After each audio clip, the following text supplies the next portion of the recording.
Hello, so it is just over 4 months since Max came out of his harness now, so I thought it would be a really good opportunity to come on and just give a quick update as to what's been going on with Max.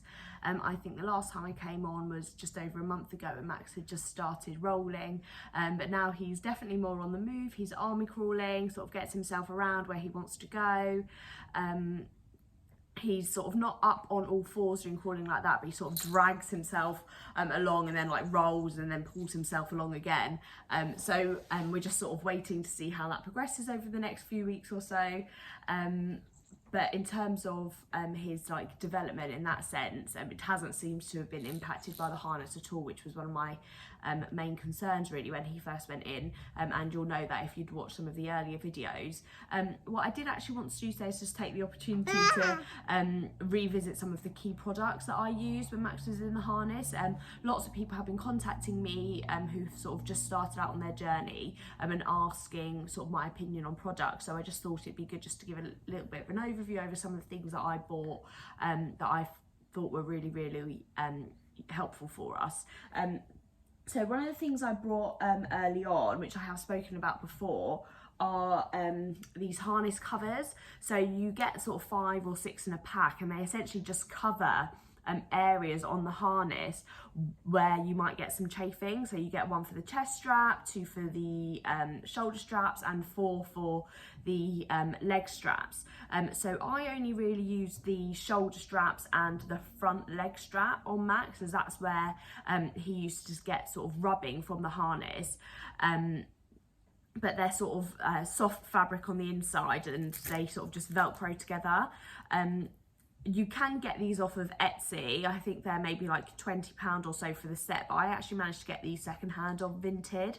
A lady was selling them, and it was sort of just one of those things. I'd never seen them on Vinted before, and I hadn't searched for them specifically, but it was, you know, a few days after Max went into the harness, and I was just browsing, actually looking for hip dysplasia clothes, through M&S. So I just searched M&S and these just popped up.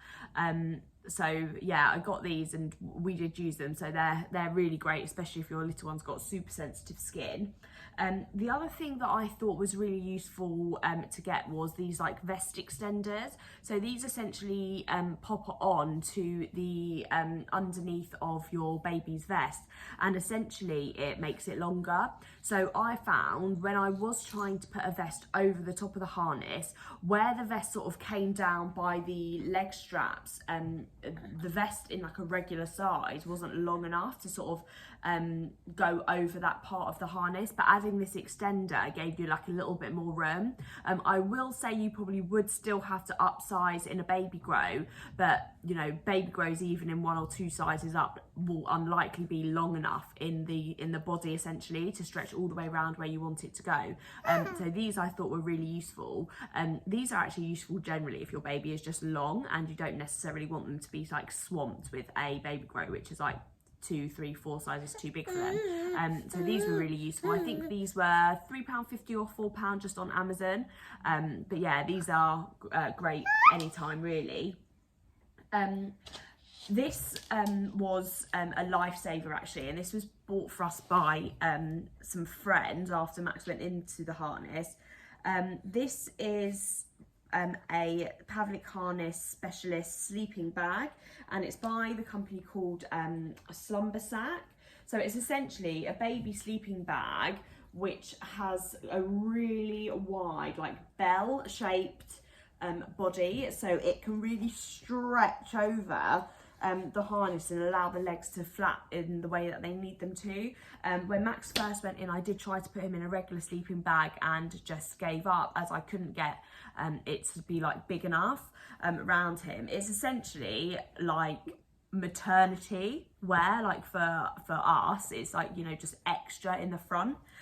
So yeah, really good, that one. I'm not too sure what that retails at, but again, I'm sure you can get them secondhand, but definitely an investment. I do actually still put Max in this now sometimes if his regular sleeping bag is dirty. I'm a little bit of a squeeze now, so I'll probably be offloading this one sometime soon. But yeah, this is lovely. I think this is like a 1-tog, but the harness sort of makes the babies quite hot anyway, so I don't think you'd want much thicker than that if you've got like a regular sort of temperature house. Clothing I've spoken about a lot on my videos. We've spoken about the M&S hip dysplasia range, which I think is good for some items, not so great for others if you're just looking for like regular clothes. I also wasn't a fan of the fit for Max. You know, they're designed to go around the harness, but your baby sort of carries the harness slightly differently depending on them, and Max was quite a big chunky boy anyway, so I just didn't feel like they worked well for him. So I got these really stretchy cotton trousers from H&M. I did upsize in these, so these were a size 6 to 9, and I got these when Max was just approaching 3 months old. So they were big on him, but you need like room in the harness. So they're essentially leggings with feet on them, and like you can just see how much they stretch. So you didn't have to like pull his legs as you would normally have to pull legs to get them into leggings or joggers or something like that. And they've got like a really like wide bottom area here. So he literally lived in a couple of pairs of these for the entire time he was in his harness. And I love the fact that they had the built-in booties, because I couldn't get socks on him, and when I did put socks on him, they had to be like super big, and then it just didn't look right. And you know, you can argue that it's about, you know, comfort, but there is an element of aesthetics here.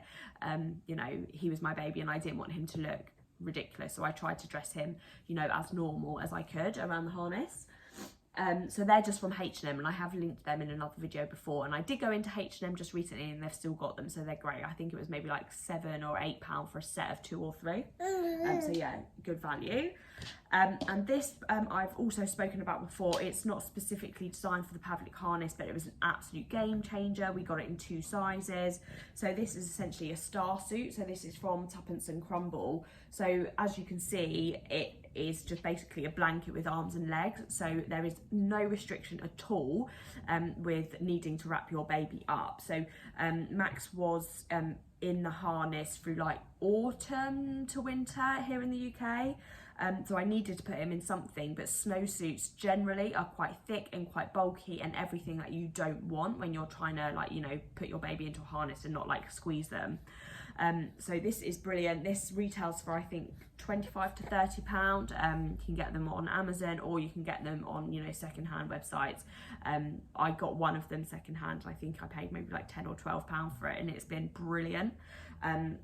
So they don't have a chest button or anything, so they literally just wrap round, and you can use these for the car seat, the buggy, or sort of anything like that. And I really, really, really rate this as a product. And again, we still use this now just because I love it. So those are a few products that we sort of used for Max. And yeah, I just wanted to reshare them, as I know sort of people are starting out on their journey now and they're not quite sure where to start. But if you are one of those people that's just finding me now, refer to my earlier videos, refer to my top tips videos. I've sort of tried to, you know, give lots of information about sort of like how we found the start. You're enjoying those, aren't you? You're enjoying those. Max loves a little bit of a shake.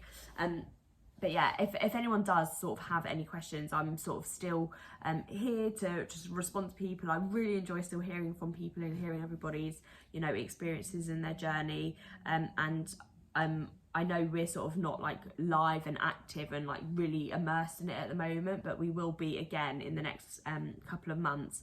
But I'm still keen to sort of share my experience and sort of what I've learned, and, you know, just continue to try and help people along the way. But I will probably check back in a month or so unless anything super exciting happens before then, and who knows, we might have somebody that's even more mobile then. Wish me luck anyway. But for now, we will catch you later. You can say bye-bye. Say bye. Catch you later.